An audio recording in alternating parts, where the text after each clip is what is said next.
कर्मण्येवाधिकारस्ते मा फलेषु कदाचन मा कर्मफलहेतुर्भो मा ते संगोऽस्तविकर्मणि।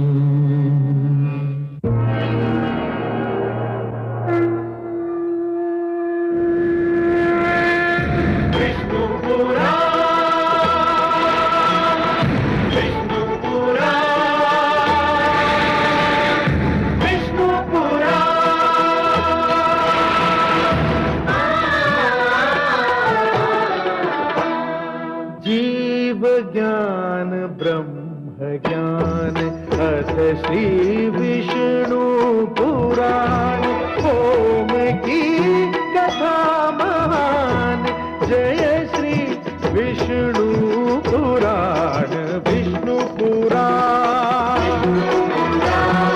विष्णु पुराण विष्णु पुराण प्रगटे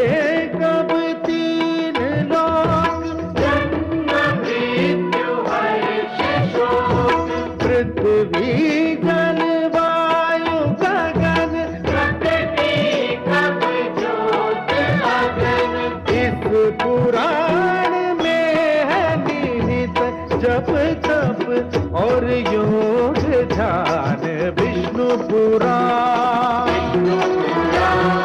विष्णु पुराण विष्णु पुराण। मैं मां हूं, धरती मां। ईश्वर की दी हुई शक्ति का दुरुपयोग जीवन का सबसे बड़ा अभिशाप है। भगवान किसी से प्रसन्न होकर उसे शक्ति प्रदान करता है, किंतु जब कोई इस आशीर्वाद को शेष संसार के लिए कष्ट का कारण बना दे तो फिर वह भगवान के प्रकोप से नहीं बच सकता। सहस्रार्जुन को स्वयं विष्णु भगवान ने प्रसन्न होकर सहस्त्र बाहुओं का बल दिया था, क्योंकि उसके जीवन का आरंभ बड़े शुभ कार्यों से हुआ था। किंतु सहस्त्र बाहुओं का बल पाते ही उसकी बुद्धि भ्रष्ट हो गई और उसने अत्याचार का चक्र चला दिया। पिता के चरित्र का प्रभाव पुत्रों पर भी होता है। सहस्रार्जुन के पुत्र भी उसी के रंग में रंग गए। उन्होंने भी अत्याचार को अपना चलन बना लिया। इस अत्याचार का चरम बिंदु जमदग्नि जैसे आचार्य और ऋषि के वध के रूप में सामने आया है। मैं जानती हूं कि ऋषि जमदग्नि का वध परशुराम के क्रोध को चरम सीमा पर पहुंचा देगा।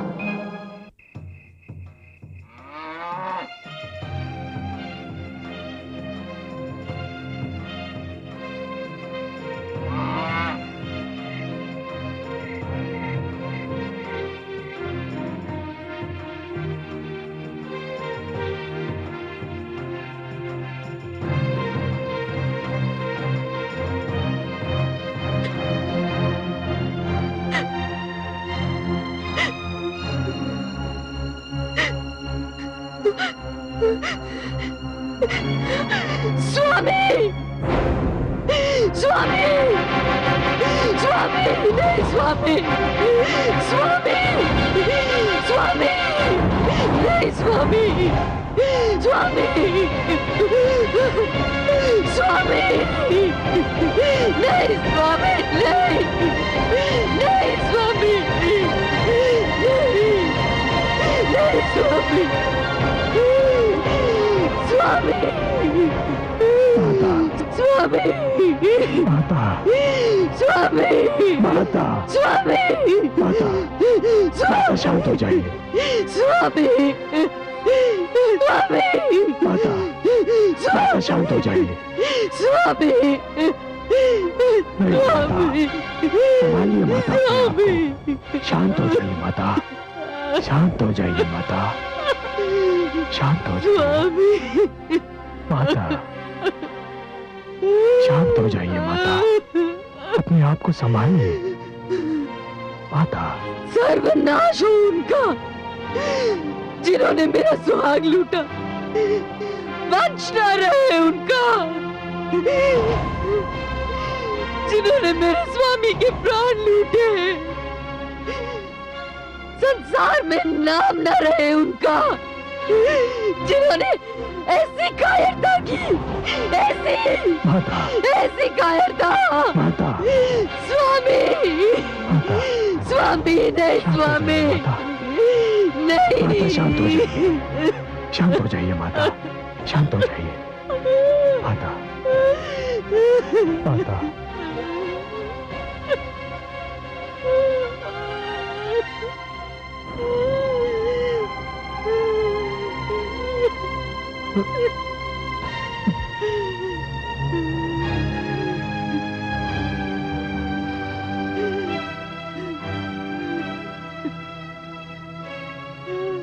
हे पिताश्री, मैंने आपसे कहा था पिताश्री कि आतंक के समक्ष सिर झुकाना आतंक को औचित्य प्रदान करना होता है। जो लोग अहिंसा को कायरता समझते हैं, उन्हें यह विश्वास दिलाना आवश्यक होता है पिताश्री कि अहिंसा व्यक्ति को कायर नहीं बनाती। आपने मेरा तर्क समझा पिताश्री, आपने मेरा तर्क समझा, परंतु तब तक बहुत देर हो चुकी थी। हे माता, मैंने गणना की, आपने 21 बार अपनी छाती को पीट कर विलाप किया। 21 बार। मैं आपको अपने पिता के पार्थिव शरीर पर यह वचन देता हूं माता कि मैं इन क्षत्रियों का 21 बार वध करूंगा। 21 बार उनके वंश को मैं नष्ट करूंगा। हे माता, मैं इस धरती को उन कायरों के रक्त का सरोवर बना दूंगा। आपकी सौगंध माता, आपकी सौगंध, मैं यही करूंगा, मैं यही करूंगा माता, मैं यही करूंगा। शंभो,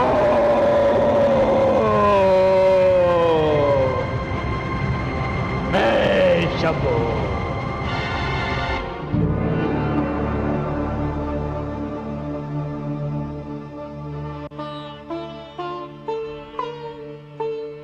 कितना बड़ा अनर्थ कर दिया दुष्ट सहस्त्रार्जुन ने। महादेवी, भ्रष्टाचार और उन्माद से चूर व्यक्ति अनर्थ के अतिरिक्त और कर ही क्या सकता है?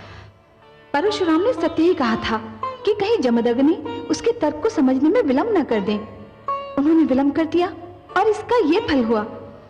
पर मेरी समझ में ये नहीं आता कि ऋषि जमदग्नि परशुराम के तर्क से पूर्णतः सहमत क्यों नहीं थे।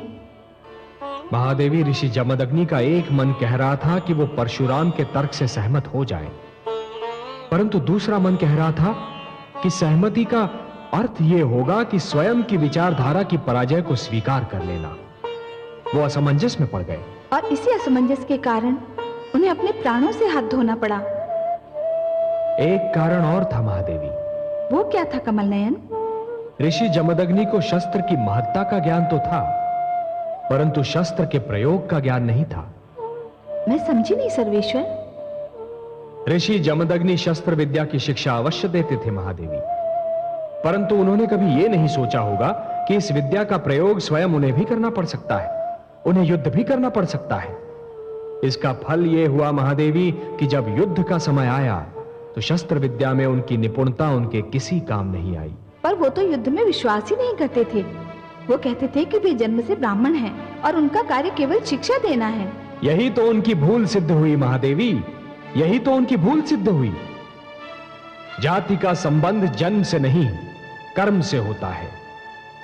व्यक्ति की जाति का निर्धारण उसका कार्यक्षेत्र करता है। यदि कार्यक्षेत्र परिवर्तित होता है तो व्यक्ति की जाति भी परिवर्तित होती है। आप सत्य कहते हैं। इस साधारण रहस्य को जमदग्नि ने समझने का प्रयास ही नहीं किया। उनके हाथों में जब पुस्तक थी तब भी वे स्वयं को ब्राह्मण ही समझते थे, और जब उनके हाथों को शस्त्र उठाना पड़ा तब भी वे स्वयं को ब्राह्मण ही समझते रहे। आपने सर्वथा सत्य कहा महादेवी। महादेवी, जिस प्रकार अग्नि जब रसोई में होती है तो उसका कार्य कुछ और होता है, परंतु जब वो अग्नि दीपक की लौ में सिमट जाती है तब कुछ और होता है। उसी प्रकार एक व्यक्ति को भी विभिन्न क्षेत्रों में भिन्न कार्यों में क्षमता उत्पन्न करनी चाहिए। यही तो वास्तविक ज्ञान होता है। ऋषि जमदग्नि को यह ज्ञात होना चाहिए था महादेवी कि शत्रु छल का प्रयोग भी कर सकता है। ये सब सत्य है कमल नयन, किंतु सहस्रार्जुन के पुत्रों ने उन्हें छल से मार दिया। वो तो घोर कायरता थी महादेवी, घोर कायरता। सहस्रार्जुन और उसके पुत्रों को इसका दंड अवश्य मिलेगा, कठोर दंड मिलेगा।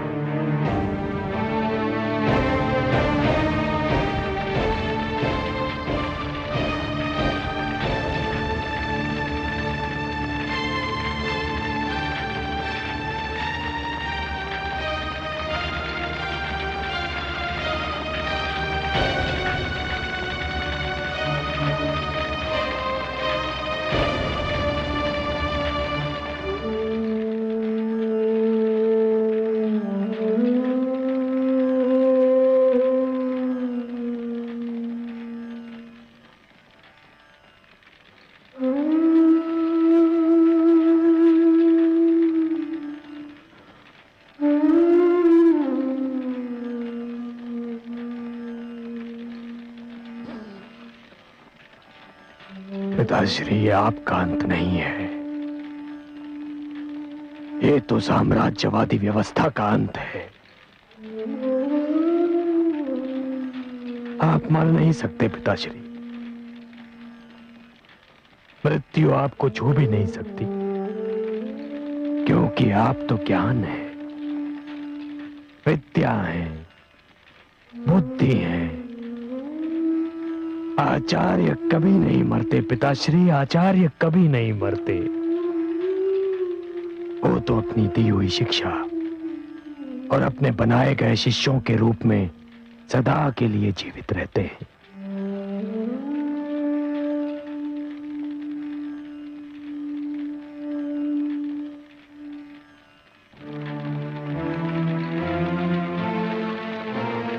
आज हमें यह प्रण करना है कि अन्याय के विरुद्ध संघर्ष में कोई पीछे नहीं हटेगा।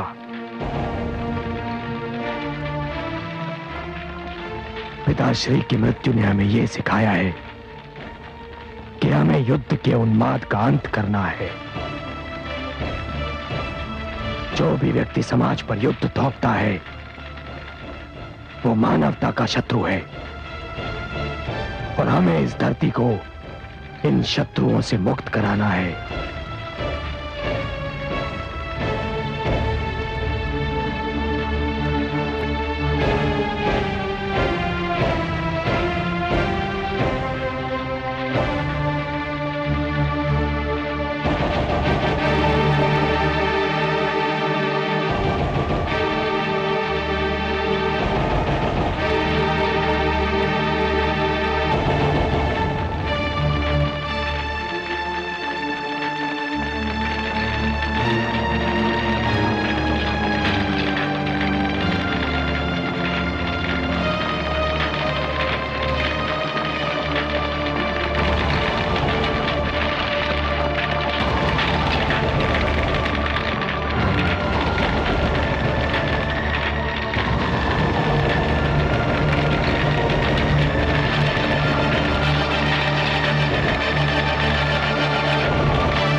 पिताश्री की जय हो।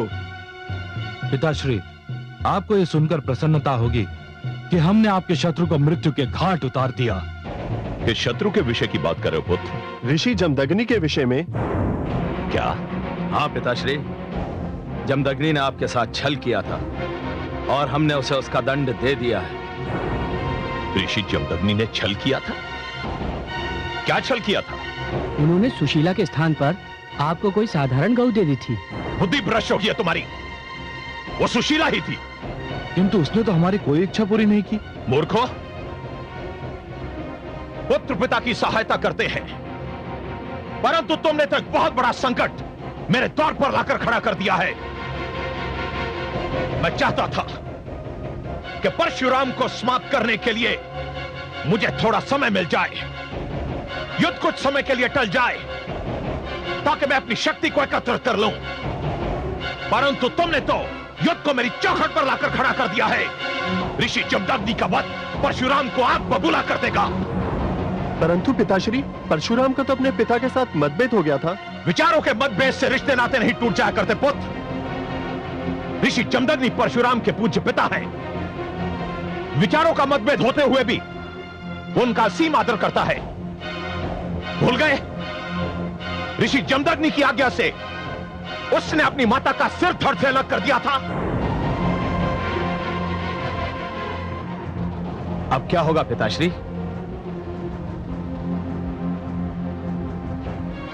मुझे सोचने दो, मैं एकांत चाहता हूं। प्रणाम। प्रणाम पिताश्री।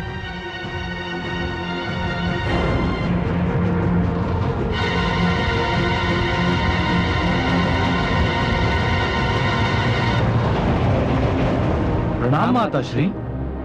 आयुष्मान भव।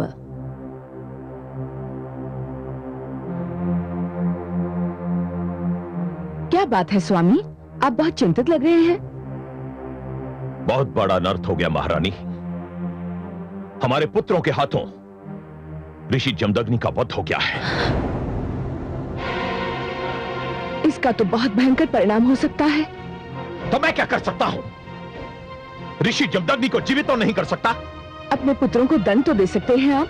कैसी माता हैं आप? अपने पुत्रों पर दया करने के स्थान पर उन्हें दंड दिलाना चाहती हैं।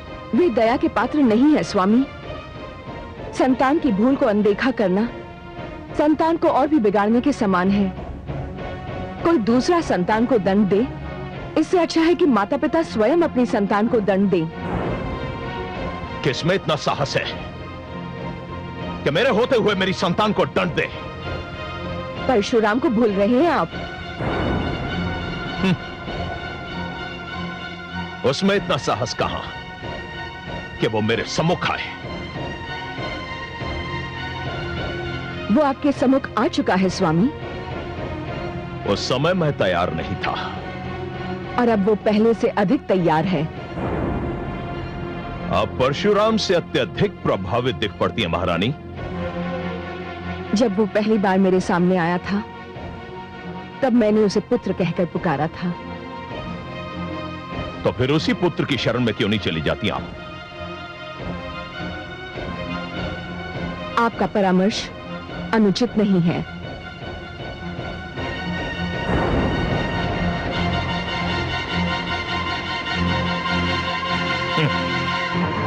परशुराम,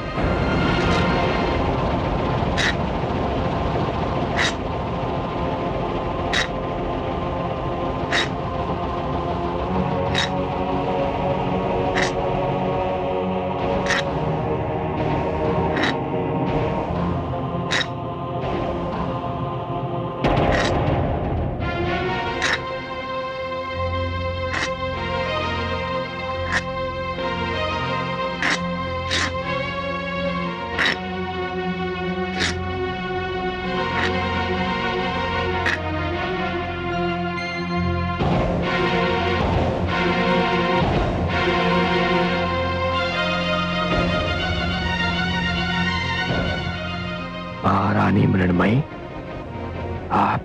हाँ पुत्र, मैं तुमसे कुछ मांगने आई हूँ। जानता हूं। यदि आप अपने पति और पुत्रों के लिए जीवन दान मांगने आई हैं, तो मेरी विनती है, ना मांगिएगा। आपकी मांग को अस्वीकार करते हुए मुझे बहुत दुख होगा। और यदि मैं क्षमादान मांगू तो? क्षमादान किसके लिए महारानी?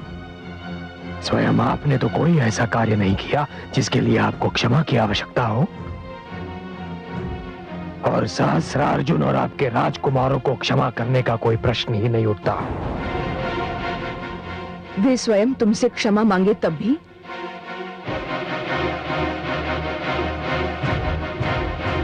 तो इसका अर्थ ये है कि निर्मम हत्याओं की ये श्रृंखला कभी नहीं टूटेगी।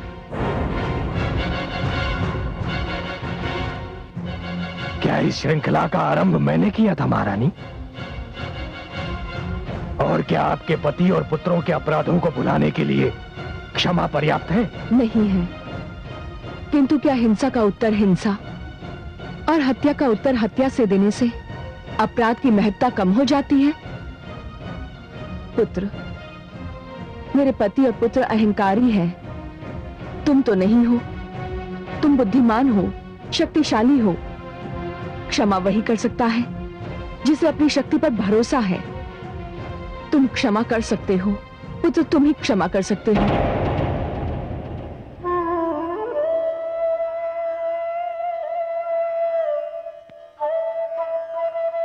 महारानी,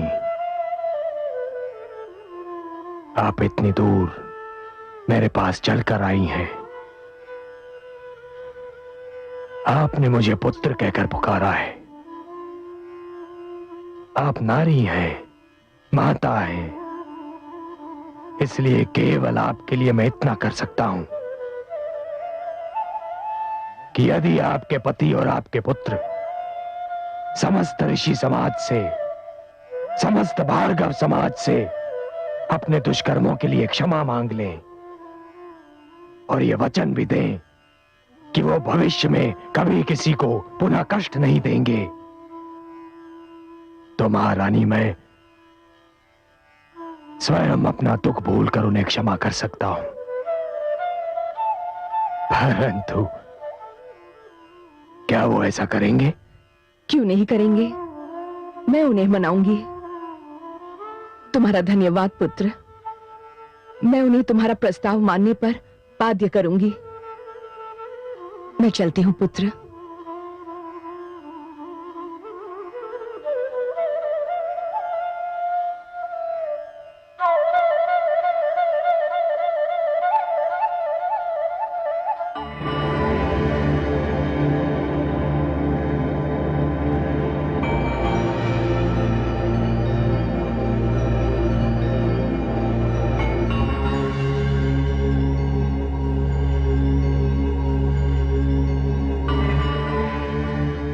महारानी,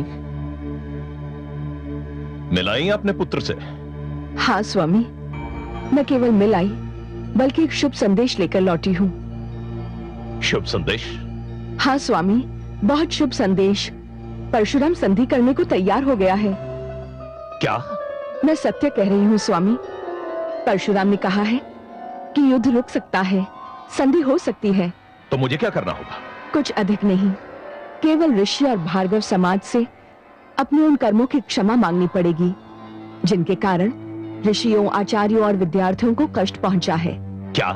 हाँ स्वामी, परशुराम ने यही कहा है कि यदि आप क्षमा मांग लेंगे तो वो आपको क्षमा कर देगा। महारानी, मस्तिष्क तो निर्भर गया आपका। मैं क्षमा मांगू? सम्राट शस्त्रार्जुन क्षमा मांगे? वो सम्राट शस्त्रार्जुन जिसने इतिहास में पहली बार क्षत्रिय शक्ति की प्रभुसत्ता स्थापित की है, क्षत्रिय धर्म को पालन करने का सर्वोच्च नियम बना दिया है, अपने यश की पताका चारों दिशाओं में फैला दिया है। क्षत्रियों के सिर झुकाने के इस प्रयास को शुभ संदेश कहती हैं आप? महाराज, शांत होकर सोचिए। ऋषियों के विरुद्ध आपका क्रोध आपकी निजी समस्या थी जिसे आपने जातिवादिता के संघर्ष में परिवर्तित कर दिया। कहना क्या चाहती हैं आप? स्वामी, आपने स्वार्थ और निजहित के लिए जो कुछ भी किया वो वो आने वाली पीढ़ियों के लिए अभिशाप बन सकता है। जातिवाद का रोग यदि समाज के रक्त में घुल गया तो इसके परिणाम बहुत भयंकर हो सकते हैं। आप भविष्य से खिलवाड़ कर रहे हैं स्वामी। आप अकारणीय भविष्य की चिंता किए जा रही हैं महारानी। हम वर्तमान में जीते हैं। मुझे भविष्य की चिंता है क्योंकि मैं एक माता हूं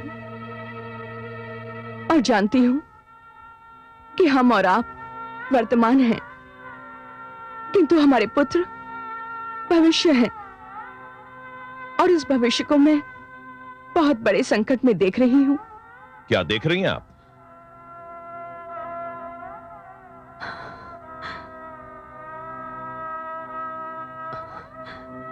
महाराज, मुझे उनके कटे हुए सिर दिखाई दे रहे हैं। बंद कीजिए अपना मुख। आप अपनी संतान के लिए ऐसी अशुभ और भयानक बातें कर रही हैं।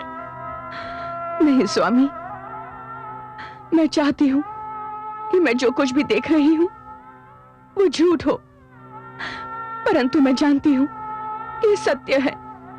ये सब मिथ्या है, ये सब झूठ है। आप झूठ कह रही हैं। ऐसा कदापि नहीं हो सकता। आप असत्य बोल रही हैं। और यदि ये सत्य है तो हे ईश्वर, मुझे अभी इसी क्षण इस धरती से उठा ले, क्योंकि मैं अपने पुत्रों का ये परिणाम नहीं देख पाऊंगी। उठा ले प्रभु, मुझे उठा ले।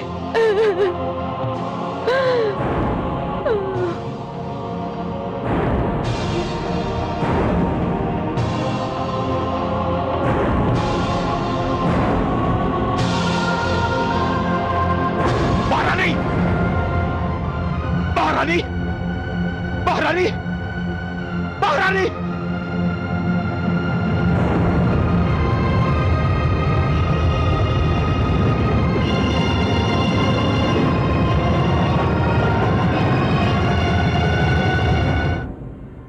कमल नयन, संसार में ये क्या हो रहा है? हमारी संतान क्या कर रही है? महादेवी, जब मानव स्वयं के भीतर छिपी हुई त्रुटियों को दूर करने के स्थान पर उन्हें उचित ठहराने का प्रयास करता है, तब उसका अर्थ यह होता है कि वो सत्य का सामना नहीं करना चाहता। सत्य का सामना करने का साहस वो खो चुका है। वो सत्य से दूर भागता है, मुख मोड़ता है, पलायनवादी बनता है, और यह पतन का लक्षण होता है महादेवी। मुझे तो यह भय लग रहा है कि सहस्रार्जुन जिस प्रवृत्ति को बढ़ावा दे रहा है वो आने वाले युगों में मानव जाति के लिए एक बहुत बड़ा रोग बनकर रह जाएगा। एक ऐसा रोग जिसे महामारी में बदलते देर नहीं लगती। मैं जानता हूं कि आपका संकेत किस ओर है महादेवी। इस समय सहस्रार्जुन अपने व्यक्तिगत स्वार्थ के लिए जातिवाद को बढ़ावा दे रहा है, और यही जातिवाद आने वाले युगों में एक अभिशाप सिद्ध होगा। हे महादेवी, जिस प्रकार भूकंप ऊंची अट्टालिकाओं और भवनों को गिराने की शक्ति रखता है, उसी प्रकार ये जातिवाद एक सुदृढ़ और संगठित समाज को नष्ट करने की शक्ति रखता है। जन्म, रंग, भाषा, जाति और वर्ण के मतभेद आने वाले युगों में मानव समाज के सामने नित नए संकट उत्पन्न कर सकते हैं। अपने स्वार्थ के लिए समस्त समाज को संकट में डालकर सहस्रार्जुन संसार की शांति भंग कर रहा है। मैं समाज में इस जाति और वर्ग के संघर्ष को रोकूंगा। मुझे इसे रोकना ही होगा।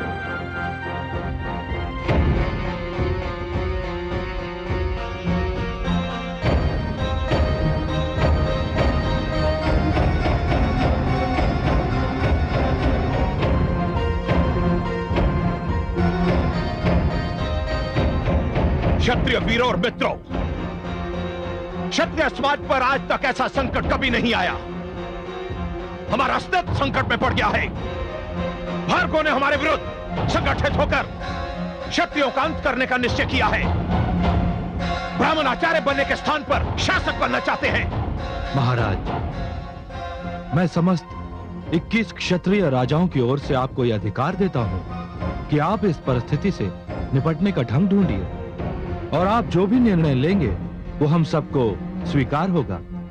धन्यवाद मित्रों, आपने मुझ पर जो विश्वास प्रकट किया है, मैं उसका आभारी हूं। इस संकट से निपटने का एक ही उपाय है हम एक साथ मिलकर रहें, एक साथ युद्ध करें। भार्गव संगठन का उत्तर केवल क्षत्रिय एकता है।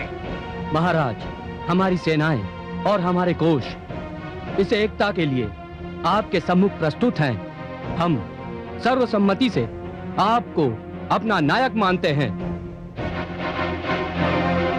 महाराज सहस्त्रार्जुन की क्षत्रिय एकता की, महाराज सहस्त्रार्जुन की, क्षत्रिय एकता की, महाराज सहस्त्रार्जुन की, क्षत्रिय एकता की, महाराज सहस्त्रार्जुन की, क्षत्रिय एकता की।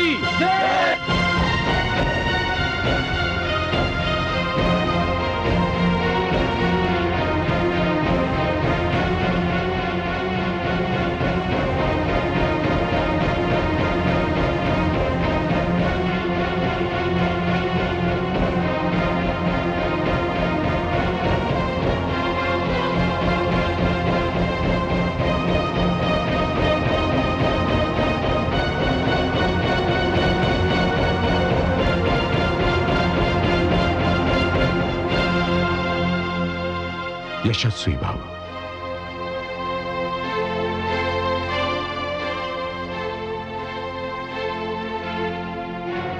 वत्स परशुराम, तुम्हारे पिता ऋषि जमदग्नि की हत्या से ऋषि समाज को बहुत बड़ा आघात पहुंचा है, परंतु हम मात्र तुम्हारे पिता की हत्या पर शोक व्यक्त करने नहीं आए, अपितु तुम्हें यह बताने आए हैं कि यद्यपि हमें जातिवाद से घृणा है, परंतु जिस प्रकार सहस्त्रार्जुन अपने स्वार्थ की सिद्धि के लिए क्षत्रियों को भ्रमित करके आश्रमों को नष्ट करने का प्रयत्न कर रहा है, हमारे समक्ष इसके अतिरिक्त और कोई उपाय नहीं है कि हम उसकी धृष्टता का प्रत्युत्तर दें। हमने निर्णय किया है कि आप भार्गवों को संगठित करने का जो कार्य कर रहे हैं उसमें आपको सहयोग दिया जाए। मैं आप सबका आभारी हूं। वत्स, तुमने नवयुवकों में एक नई शक्ति, नई स्फूर्ति भर दी है। हम तुम्हें धन, सेना या किसी अन्य सामग्री की कमी नहीं होने देंगे। हम सहस्त्रार्जुन का सामना करने के लिए भली भांति तैयार हैं। मैं पुनः एक बार आप सबका आभार प्रकट करता हूं। वत्स परशुराम, तुम्हारे पिता ऋषि जमदग्नि की सहस्त्रार्जुन द्वारा जघन्य हत्या मात्र तुम्हारे पिता की हत्या नहीं है, अपितु समस्त ऋषि मुनियों के मान सम्मान की हत्या है, और हम सब इसका घोर विरोध करते हैं। युद्ध की घोषणा करो वत्स।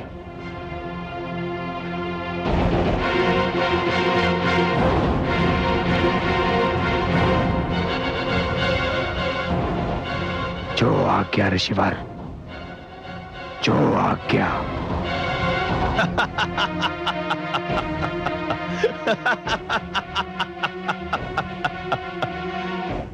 यह भी उत्तम हुआ। अब कोई भी हम पर दोष नहीं धरेगा कि युद्ध का आरंभ हमने किया। हमारी सूचना के अनुसार परशुराम कभी भी हमारी राजधानी पर आक्रमण कर सकता है। महाराज, क्या यह उत्तम नहीं होगा कि हम परशुराम को यहां पहुंचने ही ना दे, उसे यहां आने से पहले ही रोक दे? नहीं, उसे आने दीजिए। सेनापति जी महाराज। हमारे राजकुमारों को सूचित कर दिया जाए कि कमर कस ले, आक्रमण किसी भी क्षण हो सकता है। जो आज्ञा महाराज।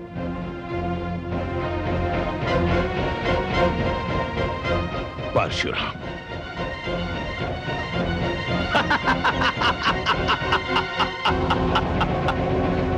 परशुराम 21 क्षत्रिय नरेशों की एकता के उपरांत अब पिताश्री की शक्ति और भी बढ़ गई है। किंतु मुझे संदेह है। क्यों? क्योंकि पिताश्री तो यूं भी कुछ कम शक्तिशाली नहीं थे। इन 21 नरेशों की शक्ति पिताश्री की शक्ति के आगे क्या अस्तित्व रखती है? मुझे भय है कि एकता भी परशुराम जैसे शत्रु के विरुद्ध पर्याप्त नहीं सिद्ध होगी। मैं भ्राताश्री से सहमत हूं। राजकुमारों की जय हो। मैं आप सबको सूचित करने आया हूं कि परशुराम ने हमारे विरुद्ध युद्ध की घोषणा कर दी। क्या? हम जानते थे ये होने वाला है, ये होकर ही रहेगा। अब तो युद्ध के अतिरिक्त कोई मार्ग ही नहीं रह गया है। उस युद्ध का क्या लाभ जिसका परिणाम प्रारंभ से पहले ही विदित हो? आप जा सकते हैं सेनापति।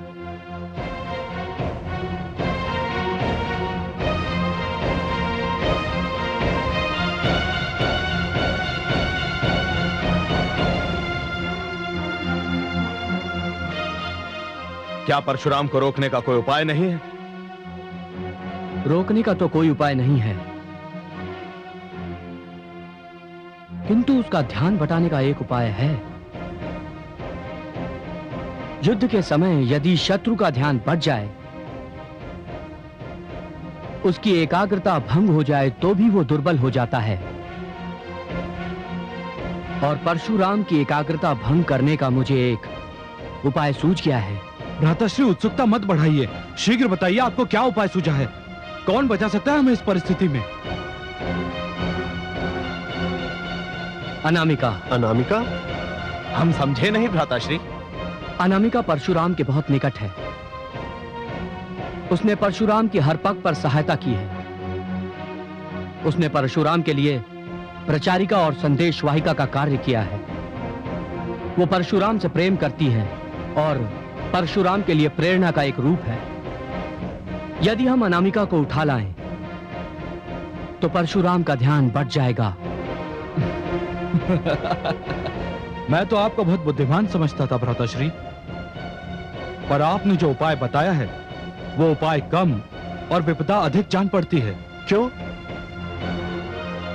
मूर्ख, ये तो आ बैल मुझे मार वाली स्थिति होगी। इससे तो परशुराम का क्रोध और बढ़ जाएगा और वो प्रलय बनकर हमारे सिरों पर टूट पड़ेगा। मूर्ख मत बनो, राजनीति को समझने का प्रयत्न करो अनुज। अनामिका हमारे पास होगी तो हम परशुराम से सरलता से लेन देन कर सकेंगे। वो कैसे?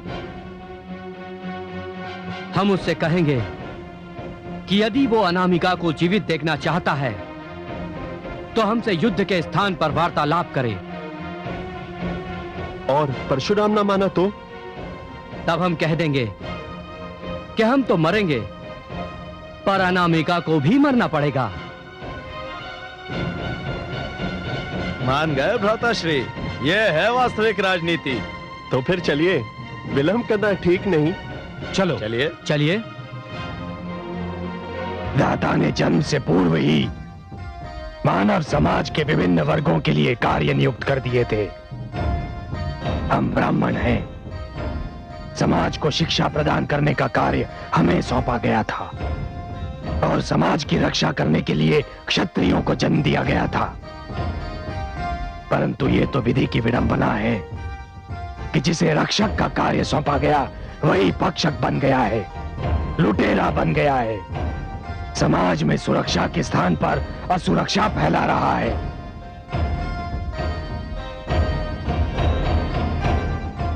जिन हाथों में पुस्तक होनी चाहिए थी, आज उन हाथों में खड्ग है।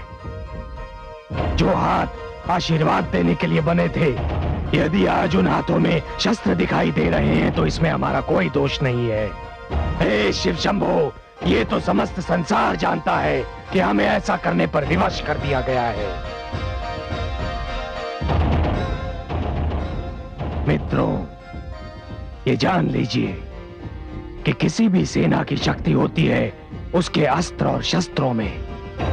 सहस्त्रार्जुन की सेना नवीनतम शस्त्रों से लेस है। यदि हम सहस्त्रार्जुन का शस्त्रागार नष्ट कर देते हैं तो उसकी शक्ति आधी रह जाएगी।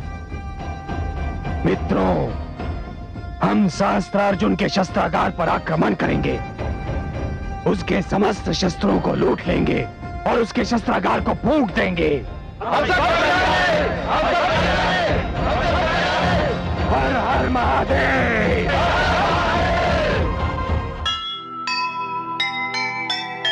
सत्य अहिंसा धर्म से जो लेगा मुख मोड़, देगा उसको ईश्वर बीच डगर में छोड़।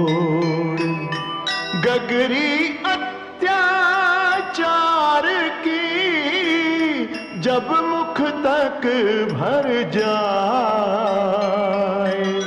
समझो वो दिन है निकट जिस दिन होगा न्याय।